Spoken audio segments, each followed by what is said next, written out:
I'm Sam Roberts of the New York Times, and welcome to the New York Times Close-Up. President Trump continues to amaze, faze, and frustrate not only the voters, but Congress and the White House staff.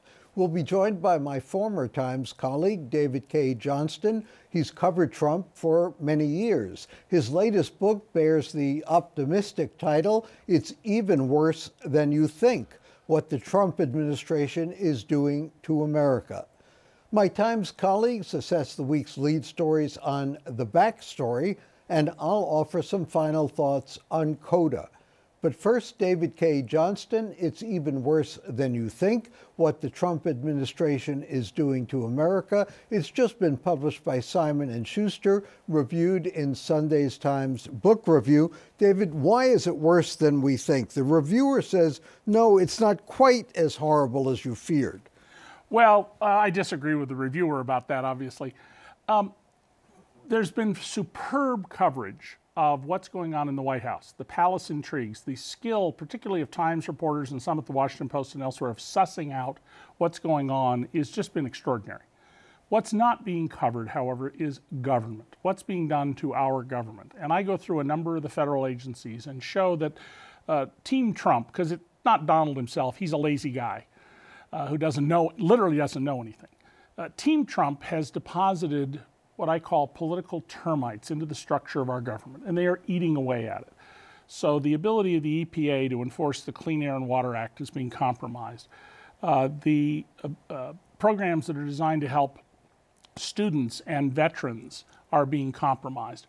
And I go through a number of the federal agencies to show that out of sight, just like termites are, they are ruining the functions of our government. They're designed to protect ordinary people from misbehaving predators. Now, David, you say that most of this information, this important information, is lying open in government documents, but most governments are loath to uncover it. Why is that? Most journalists are loath. Most journalists, right. Well, you know, the general way you get ahead in your career in journalism is not by doing what I did, which is read obscure laws and regulations and find stories that way. It's by covering the big things that will be on TV.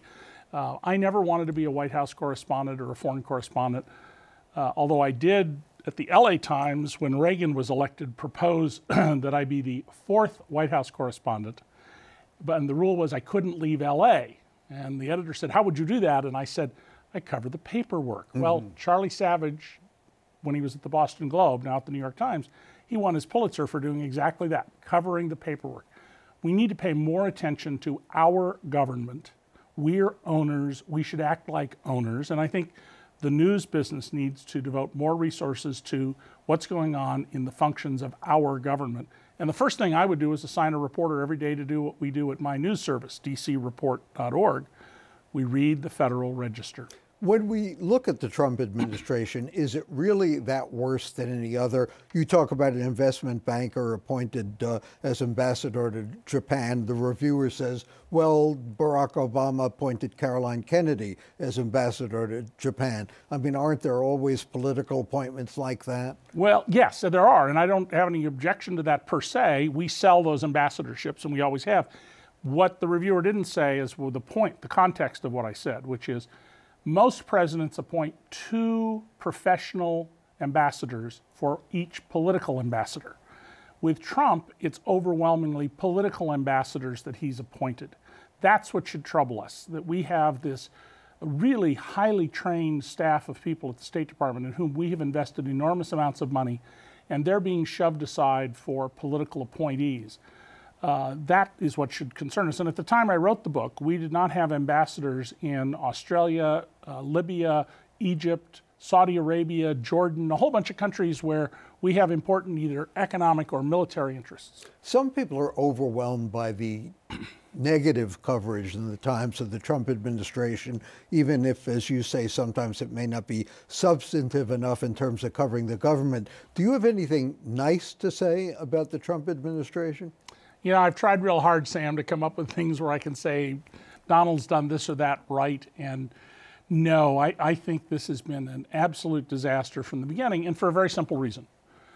Donald Trump, who I've known for 30 years, is not very smart. He literally doesn't know anything, and he just makes stuff up.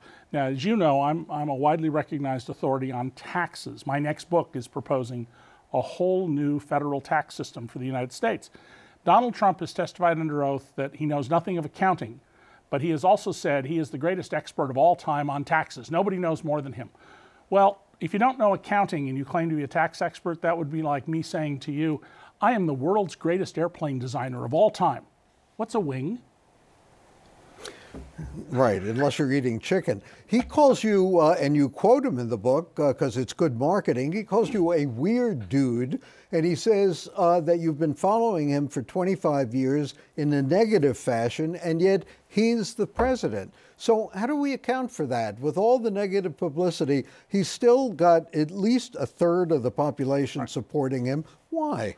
Well, Donald is a master con artist. He is the greatest con artist in the history of the world. He spent his entire life cheating workers, including illegal immigrants, swindling investors, not paying others, and he's not a businessman. Business people, and I'm somebody who founded a corporation with one of my sons, create a business to create wealth. Donald is a cash extractor, just like a mob boss. He reaches in and pulls money out until it collapses, then he walks away and moves on to his next mark. Even in the casino business, that's what he did. But Donald knows how to sell. He knows how to make you think he's a great businessman. He's the greatest Don Juan in America, thanks to the New York Post and its silly coverage of him. And so he's appealed to people who are in desperate economic straits. The bottom 90% of Americans had a lower income in 2012 than they did in 1967, the year I finished high school. And Donald has appealed to those people. Remember, he said he was going to be their savior. I alone can save you. And he was going to drain the swamp. And those ideas that Washington is taking care of the rich at the expense of everybody else, I know that Donald studied my appearances on television for my trilogy of books I wrote while I was at the Times, Perfectly Legal, Free Lunch, and The Fine Print, which were about these hidden mechanisms that redistribute money upward. Of course, as soon as Donald got in office, he did the exact opposite. He stocked the swamp with swamp monsters. And you point out you've written for more than 2 decades warning that the frustrations caused by government favoring the rich would someday explode. Why haven't they exploded? Well, they have in the sense that Donald Trump won the Electoral College and is in the White House. And is favoring the rich again. Absolutely, and doing things like, you know, there's a chapter in my book called Bankers Over Brains, where the education department has taken the side of the bankers against the students who borrowed money, and many other policies. So Donald sold a bill of goods to people. He said, I will fix these problems. He doesn't know how to fix them, and he had no interest in fixing them. But the underlying problem is still there. The bottom 50% of Americans live in what I call economic terror. I live in Rochester, New York. 50 years ago, the richest city in America because of Xerox and Kodak and other companies. Today, every 6th person in Rochester lives at less than half the poverty level. For a family of 4, that means you're getting by on $1,000 a month at most. And we need to address this. It will spill over into real trouble eventually if we don't address this inequality, which has been largely caused, not entirely, but largely, by government policies that nobody knew about till I dug them, and other people I worked with dug them out of the public record. Frank Bruni had a column in the Times the other day that expressed a fair amount of optimism for the Democrats in terms of taking back Congress, or at least the House, and the pool of candidates available for 2020 to run against Donald Trump if he is there in 2020. What do you think? Well, I think the Democrats have a big problem. What are they for? We know they're against Trump, but, you know, I often call them, in reference to that awful beer no one should drink, L-I-T-E, Republican Light. And the Democrats have to come up with programs and policies that appeal to people and tell them that they really are in their interests. I mean, we should be fixing up our infrastructure. I've gone to China. You drive on a highway in China compared to here, my goodness, they're just not comparable at all. We need to be investing in basic research. Half of the economic growth in this country since World War II is because of federal government investments in science. Companies only fund applied research, not basic research. And we need to be investing more in education. And we're not doing any of those things. We're pulling away from them. But the Democrats, you know, I can tell you what the Republicans are for very easily. more for the rich. I can't tell you what the Democrats are for. I asked Maggie Haberman this when she was on the program not long ago. What's your prediction for Trump? Retire, resign, reelected, indicted, impeached? Well, I cannot see Donald Trump ever resigning absent some horrible health incident. Donald believes in his own mind that he should run the country. I mean, he believes he's superior to the rest of us. He's the smartest guy around with the greatest memory, and he's believed this for a long, long time. Remember, he's been talking about running for president since 1985. If Donald is impeached and removed and not then criminally indicted, prosecuted, and jailed, he will spend the rest of his days traveling the country fomenting violence and revolution. And we know that because during the campaign, when he was trying to get people to come to him, he would say, beat that guy up. If he's voted out by either the primaries or the general election, it was a rigged election. And we know that because he said that Hillary Clinton really lost the popular vote. There is no good ending to the Trump administration. America will endure and get past this, but however Donald leaves, there will be trouble. It will not be a good ending.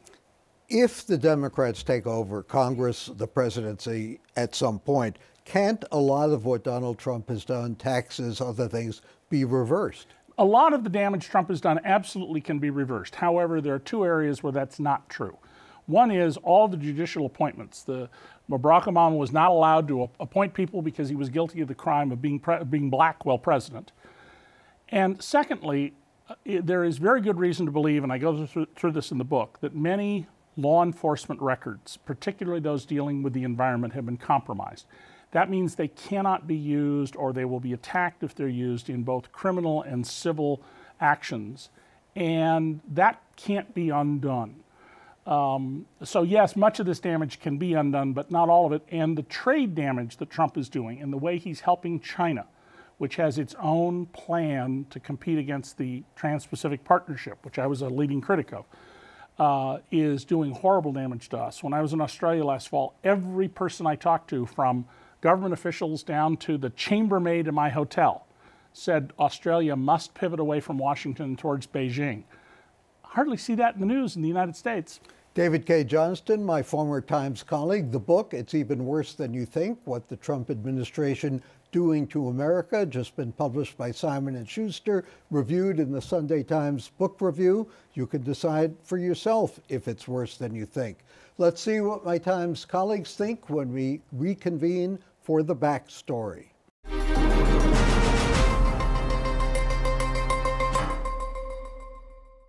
Welcome back to the New York Times Close-Up. Another stormy week in so many ways. President Trump, against White House staff advice, called Vladimir Putin to congratulate him on his re-election. Governor Cuomo toured New York City public housing, called the conditions Dickensian. Cynthia Nixon officially entered the Democratic gubernatorial sweepstakes, and former City Council Speaker Christine Quinn scathingly denounced her candidacy. Joining me to discuss these stories and more, my Times colleagues, contributing writers Clyde Haberman and Eleanor Randolph, and City Hall Bureau reporter William Newman. Let's look at that gubernatorial sweepstakes, the Democratic primary. Cynthia Nixon now says she's officially in it. How serious a threat is this to Andrew Cuomo seeking re-election? I think, he ought to pay attention, and if he were wise, he wouldn't be as dismissive and kind of nastily dismissive as he's very capable of. Silly. And treat her with respect. On the other hand, she's never run for public office before. I'm always amazed, look, we spend all our time attacking politicians, but it's hard to run for public office. And if you've never done it before, you discover very quickly how difficult it is. On top of that, there may be a reaction against celebrities thinking, oh yeah, I can do that, especially in this state, which didn't vote for the celebrity in chief in Washington. Who's from New York. Who's from New York. So we'll see. But I think she has strengths, but also many handicaps, I would argue. Well, one of the things I think is that, look, we're coming to the end of March. And in Albany, this is the time when Cuomo can really make a difference, because you've got this $168 billion budget that's going to have to be negotiated by the end of March. This is the point when he can actually get a little of the liberal cred that he really needs to deal with Cynthia Nixon. I mean, how would he do that? What are the well, steps he could take that would do that? The one thing he's put money in to expand the number of days that you can vote in New York. They need to actually go ahead and make that happen.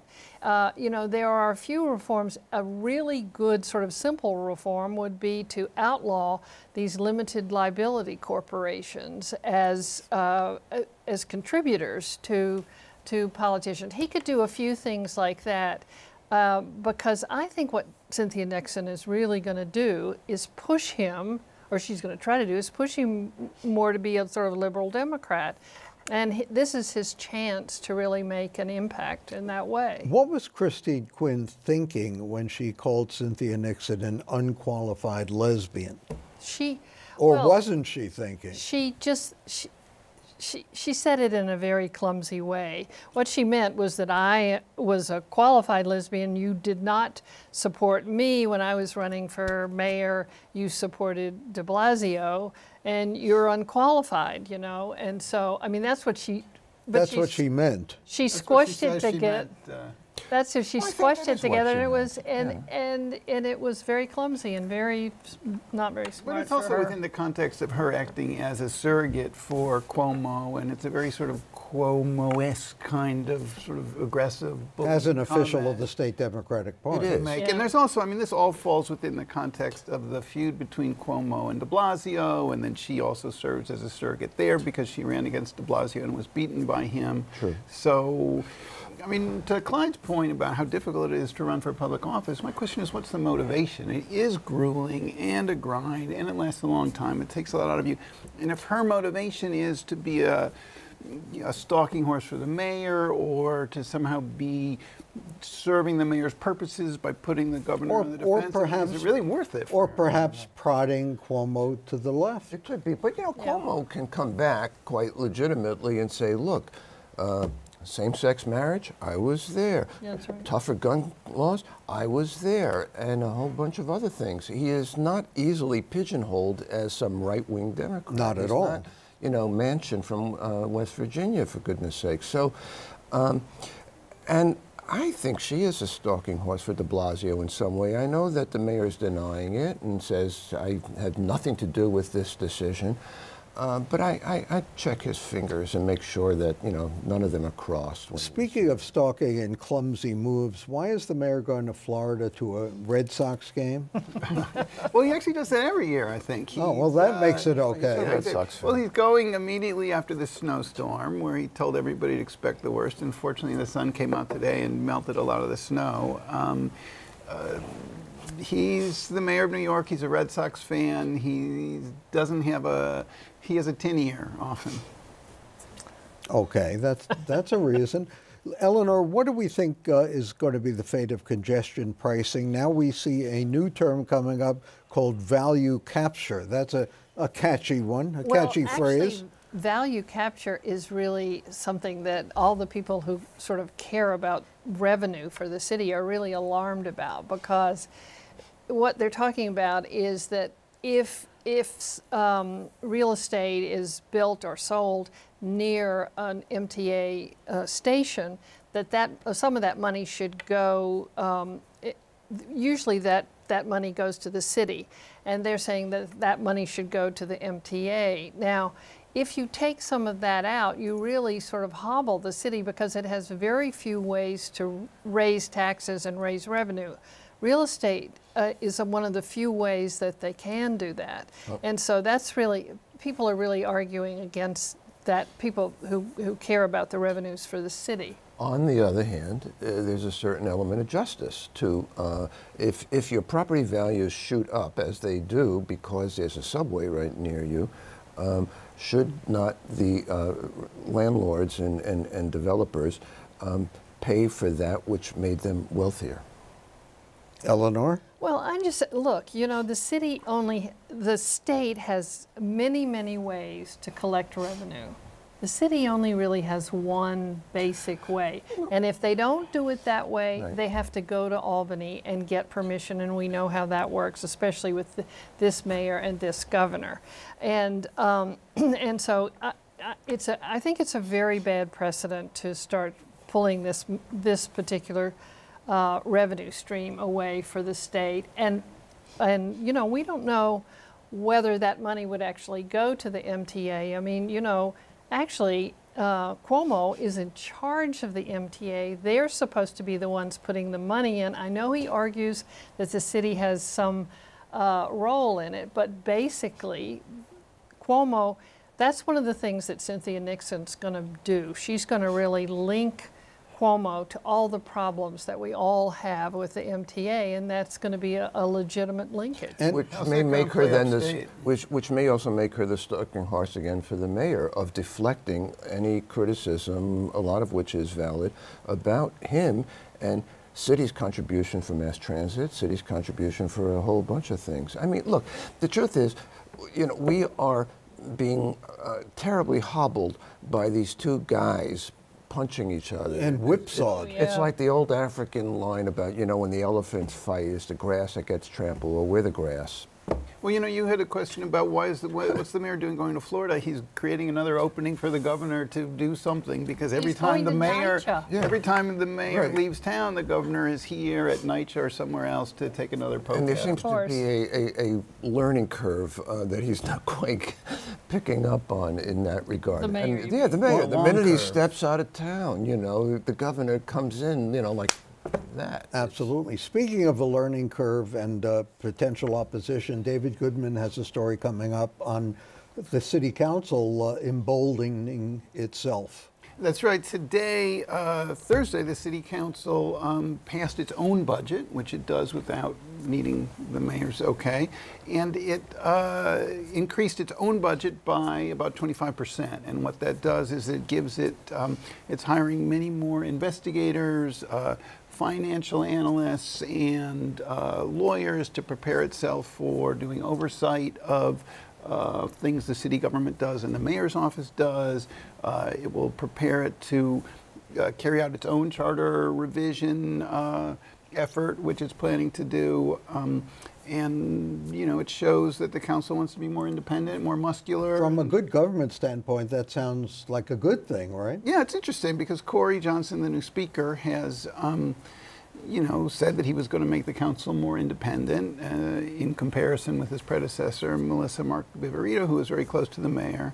And he's making good on that. And it's interesting to watch because the council is, you know, trying to forge its own path, which is very different, as we were saying earlier, from what it was under Quinn as well. And one of the things is that, you know, the majority of the council members now are term limited, so they're in their last term, and they're all looking forward to what comes next, and taking a few whacks at the mayor while you're still in the council may be a way to win points here and there and position yourself for whatever you're going to do after this. So. And somebody ought to be holding the mayor accountable, certainly. Yeah. I hope so. It will be interesting if they take up certain issues that may be specifically of interest and need for women in New York City. One of the distressing features of this council is the very shrunken number of women on it. Out of, what is it, 51 council members, I think there are now 11 or 12 women. That's pretty pathetic for a city like this especially. Thanks to my Times colleagues, Clyde Haberman, Eleanor Randolph, and William Newman for joining us, and I'll have some final words on Coda.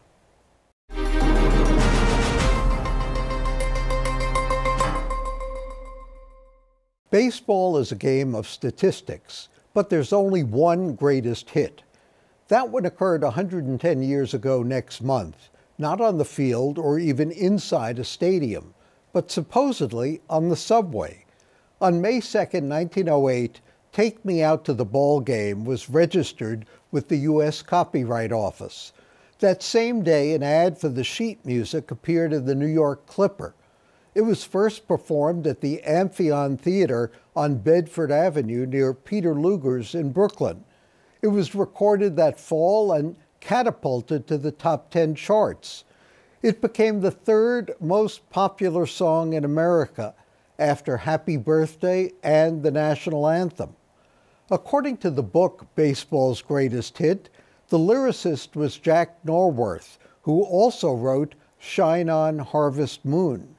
It's said that he was inspired by an ad for the Polo Grounds that caught his eye while he was riding the 9th Avenue L. The composer was Albert von Tilzer. He later wrote, I'll Be With You in Apple Blossom Time. The song provided enviable and enduring product placement for Cracker Jack, which, come to think of it, I've never eaten anywhere else but a baseball game. The 1, 2, 3 strikes you're out of the chorus, of course, sings the praises of the pitcher, not the batter.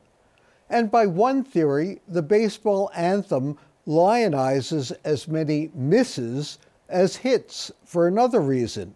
It has a hidden feminist agenda. Ever wonder why we sing, Take Me Out to the Ball Game when we're already there? The answer is in the second stanza. The words may or may not have been inspired by Trixie Ferganza, an early 20th century suffragist who happened to be the lyricist's girlfriend. In that stanza, Katie Casey's boyfriend invites her to the theater. She begs him to take her to a ball game instead. She's obviously been before. She knows the players' names. She's even told off umpires. In other words, Ms. Casey can be ladylike, but can also comfortably appear anywhere in public and be just as demonstrative as any man. Baseball is the great leveler. Each season, like this one, begins with a blank slate and infinite promise. Baseball, says NYU's John Sexton, more than most sports, evokes faith and doubt, blessings and curses, miracles we associate with spirituality. Maybe that explains something about its anthem. Norworth and von Tilzer wrote Take Me Out to the Ball Game without ever having seen two major league teams play. For the New York Times and CUNY TV, I'm Sam Roberts.